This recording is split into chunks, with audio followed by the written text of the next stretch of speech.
Architectural Builder Supply is pleased to present you with this recording of the technical question that is listed in the title of this video. This call may be monitored and recorded for quality assurance.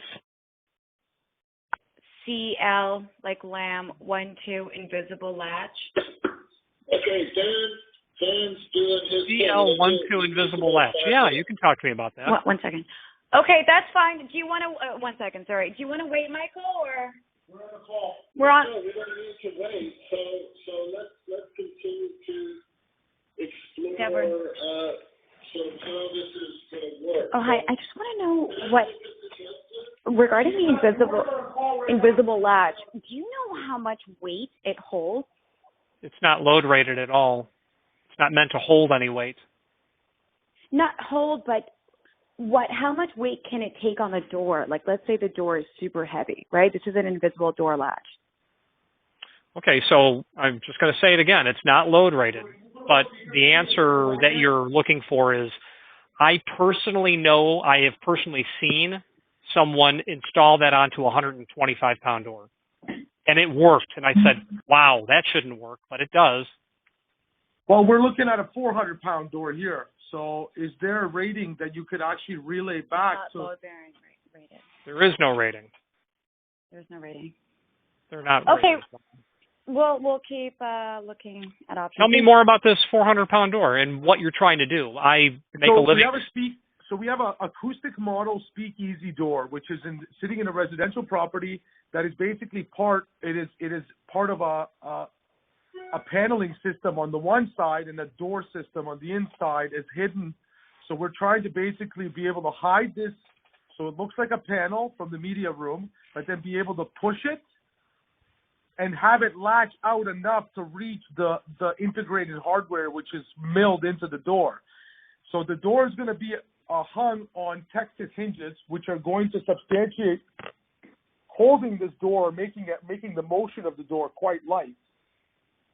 But the problem is, though, the release part of what your mechanism would bring to the table is what worries me. Will that push out be able to, all I'm basically looking for is about a 1-inch push. Once you click in and it pops out, I need it to pop out enough because the hardware that I'm going to have on the facing is not going to be on the paneling. It's going to be on the inside of the door, about 1 inch into the side jam of the door. So what I'm trying to accomplish here is find a piece of hardware that's going to be a push-pull, but that push-pull part actually pushes this door out for me to be able to grab my hardware. And now I'm afraid that it's not going to have enough might to do it. Oh, it definitely won't. It'd be like spitting in the wind. The 12 doesn't really do that job. It's not meant for it on anything other than a medicine cabinet sort of weight. But what you should be looking at is the CL12 with the CL14 pusher, and I would probably order 2 pushers immediately and put them top and bottom of your CL12 and see if that gives you the movement that you need to get it from the closed position. The CL14 could likely do it. And if you need more, add more to it. So you're saying to combine volume of the actual... Michael, yeah. Are you listening to this? Is he muted? No. Sorry. So basically, we have a gentleman here on the phone who is suggesting a CL14, which is going to be the push, right? That's going to be the... That's the He's pusher. Suggesting to increase the volume of the same. So it basically putting in 3 of them instead of 1. But you said 2 CL14s, right? 1 CL12. Well, we'll find out right Did now. you say 2 CL14s and 1 CL12? That's where I would start. Put one top and bottom and just see how that goes. You're in complete, total uncharted territory. You know what I mean? Your mileage will vary. But if I was going to try it with my 30 years of experience, that's what I would try. So you would say you get 3. So I'm just going to order 3 CL14s. No, and 2 CL. I'm just going to order 3 in case I need them later. And 3 of the CL14s. 3 of the heaviest duty ones. We want are you saying to us that your heaviest duty ones are going to be the CL14s? No, the CL14 is a pusher. It's an auxiliary. Oh, okay. It helps the 12. That's all it does. Okay, so and is this your most heavy duty piece? It's the only one. It's the only piece. Okay, so let's just do that. Let's just buy a bunch of them. Let's buy But four of these. sorry, how many CL12? One. Just one. You don't need more than one. It's one. It's one door. That's not what he said. He was saying one of those and then 3 of the 14s. You could do 3. I would probably start with 2. Yeah. Okay. 112, 314, 214. So Okay, that's perfect. Yeah, I mean, because you got something awesome and you're doing Texas, there's other ways to do this. You might get real sophisticated and do like, maybe, well, if that doesn't work, we'll talk about electrifying the opening to see if you can I talk to you about this right now? That's Actually, what we originally wanted, was electrifying the opening, but we couldn't find it. We couldn't find somebody who could lead us. Well, we found somebody who suggested this and was going to produce a solution for us, and then he fell off the face of the earth. And you're the next person in line. So what are you suggesting? What should I type in? Well, I mean, nothing that I would consider that you purchase, because I think the mechanical hardware is actually going to work. But I would be looking for like an electric deadbolt, that when that bolt in a fail secure situation, when the circuit's open, it's going to push the bolt out, and that might allow it to move. But it's going to change, the cross section of your door and your jamb. You're going to have to have somewhere to install that. And it may the gentleman that's on the Zoom call with us right now is a door manufacturer, and we're holding up production in order to integrate whatever our solution is right into his actual design. Yeah. So if you were to, if I was to think about this, I might use an energy, a Texas energy, and I would probably use 2 electric deadbolts, one fail safe and one fail secure, so that when you open the circuit, it would unbolt the door, but the surface mounted electric deadbolt on the face of the stop on the inside would then project and hopefully push the door out far enough. So you're saying one releases it from being locked, and the other one is kind of like a pin that's gonna by force the door open off of the tank. That's actually pretty brilliant. And I'd probably put a timer in there. I'd probably put a 1 or 2 second time delay between those two. It's like I said, this is uncharted territory. Normal people don't do this. So no, of course, but this is our whole issue. So listen to my furthermore. What's your name, sir? Richard. Richard. Okay, Richard. Thank you. Pleasure to meet you. Now this door puts us into a vestibule with another sliding door. So it's a 40 by, let's say 3.5 foot by 3.5 foot vestibule that now has a sliding lift and slide system, which acts as the secondary brake for the acoustics. So what happens is I need to have something that's going to trigger to open the paneled wall, which you can't see as a door. So you can open this door. Then you get into the vestibule, close this door, and I would like something to be triggering another surface-mounted electromagnetic lock in order to prevent this lift slide system from moving, or the sash from moving, and have these correlate within one another.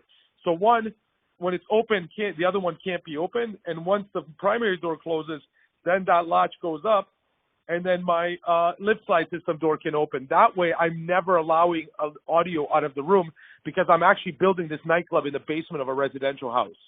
Mm-hmm.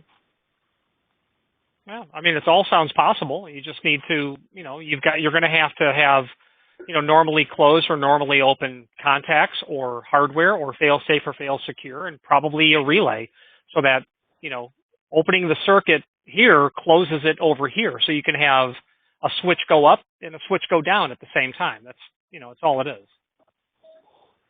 You need a low voltage guy. Yeah. What's this deadbolt? Sorry, what are the 2 types of deadbolts that you said? Oh, well, they're just functionality. Electrified hardware is either fail-safe or fail-secure, and that's a fancy way of saying when the power goes out, is it locked or unlocked? So, you're going to open the circuit, you're going to cut the power to gain access. Well, if you're going to open the circuit to unlock something, you'll have a powered relay, do the opposite at the same time. Okay. One deadbolt's going to go in, the other's going to go out, and you're going to stage those by a second or so. Will it work? So I don't know. But you'd have to test it. I think I get what you're saying, though. Okay. One unlocks, the other one opens. One goes in, which releases the door. The other one comes out. So they're reversing each other. And pushes, yeah. That's right. Okay. Can we get your email, Richard? Yeah. My email is the word sales, SALES, at. Now, same as the website, absupply.net. That comes straight to me. .net. Okay, Richard, you sound like you know what's up. My designer and the partner is going to message you with, at least for the CL stuff for now, but we might be picking your brain for getting some of this other stuff. Is there any way that you can possibly source this other stuff that you're mentioning, so we can just buy a bunch of it and see what works, just throw it at the wall and see? Yeah, when I see the order for the CL12, that'll be my reminder to send you some cut sheets. Can you just please, whatever you understand my description of what needs to happen here? Something triggers the door to unlatch. You open that door manually. You walk into the vestibule. As you close the vestibule door, that secondary latch that doesn't interfere with the lift slide system hardware, but somehow forces that sash not to move, lifts up and now allows you to go into the secondary door and vice versa, and somehow have this whole thing sort of completely unlocked if there's in case of an emergency, because it's a panic room like situation. If we don't have that, you're just going to get stuck in there if there's power loss and whatnot. As long as you can bring power, low voltage, to the locks through your door assembly, or get it there one way or another, you can do it. That'll be the limiting factor, I would think, getting power to where it has to go. I mean, in your acoustical panel, you're going to have to drill a raceway from the Texas Energy all the way to where the lock body would be. That may or may not. What's this Texas Energy? Is that like a electrified? It's a power transfer Texas. When what those Germans call it is energy, ENE, just energy. Now I can run low voltage through it. Texas. Okay, got it. Okay, Rick, I'm going to get in touch with you. Listen, I'm more than happy to shoot over a consulting fee if you help me through this. Okay. I'm not joking. I'm being dead serious. I'm up against the timeline, and my production's being held up, and I need somebody who's experienced and has a base idea of not exactly what to do, but what they would do to try, which is exactly what you're telling me. I am more than happy to get a consulting fee alongside if you help me through this process. I'm really, really strapped and need help. Well, we'll cross that bridge when we come to it. Let's get the process started. So lucky. You're the Architectural Builders Supply hopes you have enjoyed this program. Again, thank you for watching, and if you've enjoyed this video, please click thumbs up, please subscribe, and maybe even send the video to someone that you know. Thank you.